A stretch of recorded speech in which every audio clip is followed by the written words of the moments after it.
Hello' everyone, নমস্কাৰ। মই শেৱালি আপোনালোকক মোৰ অন্য এটা ভিডিঅ'লৈ স্বাগতম জনাইছোঁ। আশা কৰোঁ আপোনালোক সকলো ভালে কুশলে আছে। আজি মই বাটাৰ চিকেন বনাম। আপোনালোকে মোৰ ভিডিঅ'টো শেষলৈকে চাই যাব আৰু যদি ভিডিঅ'টো চাই ভাল লাগে লাইক শ্বেয়াৰ কমেণ্ট কৰিব আৰু মোৰ চেনেলটো প্লিজ ছাবস্ক্ৰাইব কৰি দিব। আহকচোন মই এতিয়া কেনেকৈ বাটাৰ চিকেন বনাওঁ আপোনালোকে চাব। আহক। বাটাৰ চিকেন বনাবৰ কাৰণে মই 1 কেজি লৈছোঁ ব্ৰইলাৰ মাংস, অকণমান আদা ৰচুন, জলকীয়া গুড়া, জিৰা পিচি থোৱা আৰু অকণমান নিমখ। প্ৰথমে মই এইখিনি দি পেলাই মাংসখিনি মেৰিনেট কৰি থৈ দিম 15-20 মিনিটৰ কাৰণে। এতিয়া অকণমান আদা, অকণমান ৰচুন, জলকীয়া গুড়ি, অকণমান ধনিয়া গুড়ি আৰু অকণমান নিমখ দি প্ৰথমে মেৰিনেট কৰি থৈ দিম। আপোনালোকে ইয়াত দৈ ব্যৱহাৰ কৰিব পাৰে, মই দৈ ব্যৱহাৰ কৰা নাই আজি। কেৰাহী গৰম হৈ আছে, অকণমান তেল দি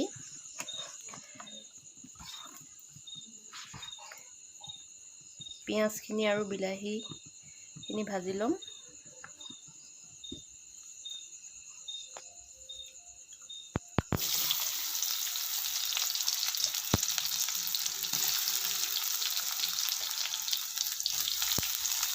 পিঁয়াজ, এইখিনি বিলাহী, 3-4টামান বিলাহী, অকণমান আদা ৰচুন, অকণমান নিমখ আৰু 10-12টামান কাজু।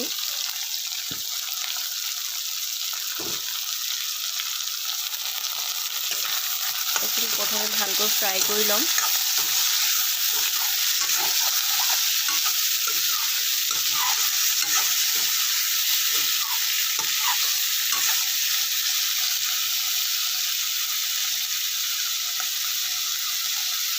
এইখিনি 5-10 মিনিটৰ কাৰণে ভালকৈ সিজালৈকে ঢাকি ৰাখি থ'ম। এইখিনি আমাৰ প্ৰায় সিজি গ'ল। এতিয়া মই এইখিনি এখন প্লেটত কাঢ়ি ল'ম।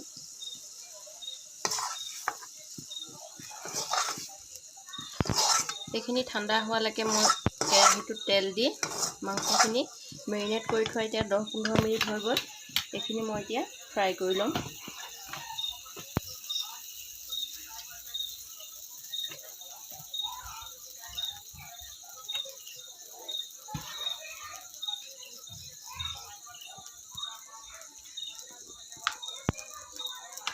হৈ গ'ল। এতিয়া মই মাংসখিনি ইয়াত ফ্ৰাই কৰি ল'ম।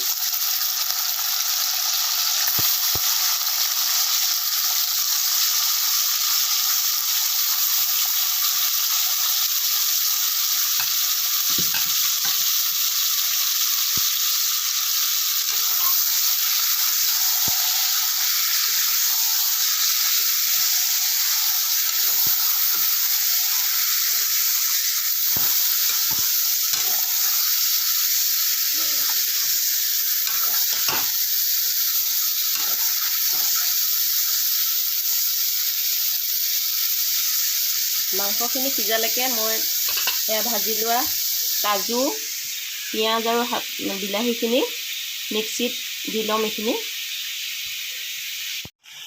এতিয়া মাংসৰ পৰা পানী অলপ ওলাবলৈ ধৰিছে। এতিয়া পানীখিনি শুকোৱালৈকে মই প্ৰায় 5-7 মিনিটমান সময় ভাজি ল'ম। এতিয়া মই ইয়াত ঢাকনা এখন দি ৰাখি দিম। পানী শুকাই গ'ল। এতিয়া মই এইটো গেছটো বন্ধ কৰি মাংসটো ইয়াত কাঢ়ি দিম।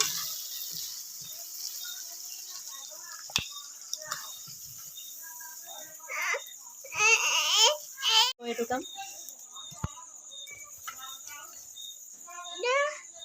এতিয়া সেই কেৰাহীটোতে মই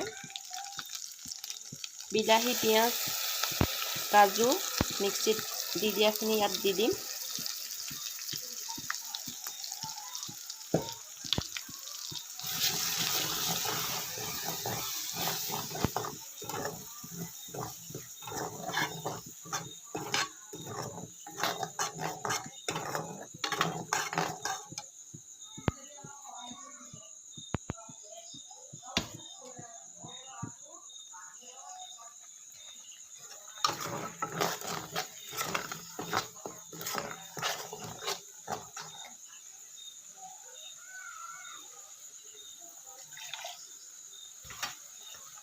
ইয়াত মই এতিয়া মাংসখিনি এড কৰি দিম।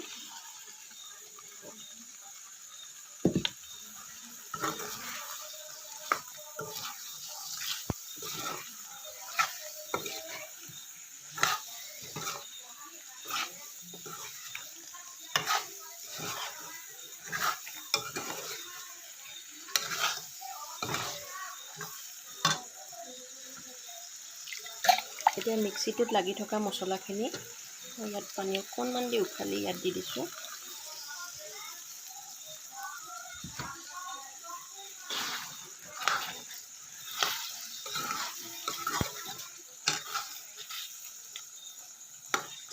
এতিয়া অকণমান সময়ৰ কাৰণে মই এইখিনি ঢাকি ৰাখিম। এতিয়া মাংসৰ পৰা পানী ওলাবলৈ ধৰিছে। মই ইয়াত অলপ বাটাৰ দি দিম।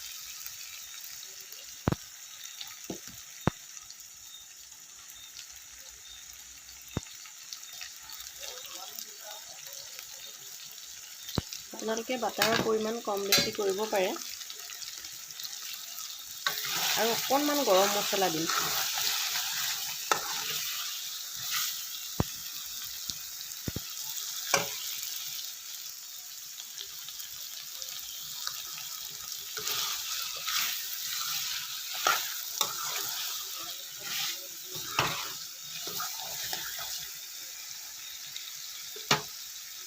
আৰু অকণমান পানী দিম।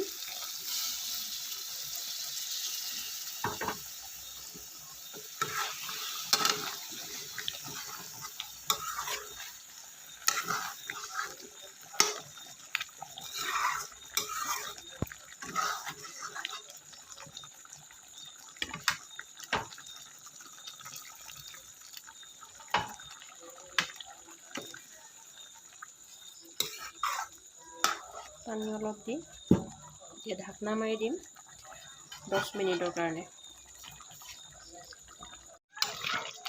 এতিয়া বাটাৰ চিকেন ৰেডি হৈ গ'ল। বাটাৰ চিকেন ৰেডি হৈ গ'ল।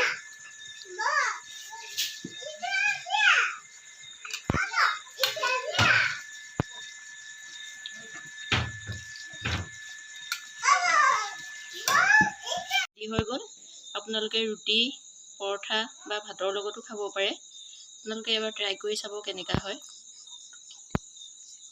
কালাৰটো কি ধুনীয়া লাগিছে, খায়ো বহুত ধুনীয়া লাগিছে। আজিৰ ভিডিঅ'টো মোৰ ইমানেই আছিলে। আপোনালোকে যদি মোৰ ভিডিঅ'টো চাই ভাল পালে লাইক এটা কৰিব। আকৌ নতুন এটা ভিডিঅ' লৈ আপোনালোকৰ ওচৰলৈ আহি আছোঁ। আজিলৈ আহোঁ। Bye bye.